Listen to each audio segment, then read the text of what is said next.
Kecelakaan lalu lintas terjadi di atas flyover Angkatan 66 Palembang yang mengakibatkan 3 orang mengalami luka serius.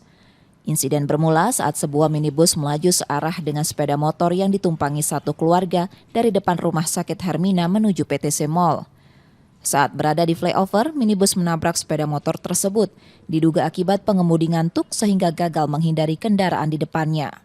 Ketiga korban yang merupakan pasangan suami istri beserta anaknya langsung dilarikan ke rumah sakit dengan satu korban dilaporkan sempat tidak sadarkan diri. Tadi sudah kami tanya dengan yang bawa mobil, informasi ini prosedur dengan nabrak dari belakang kendaraan yang bapaknya dan anaknya.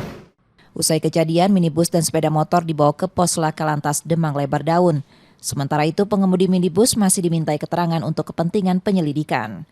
Reski Oktora, Muklas Diferensial Kompas TV, Palembang, Sumatera Selatan.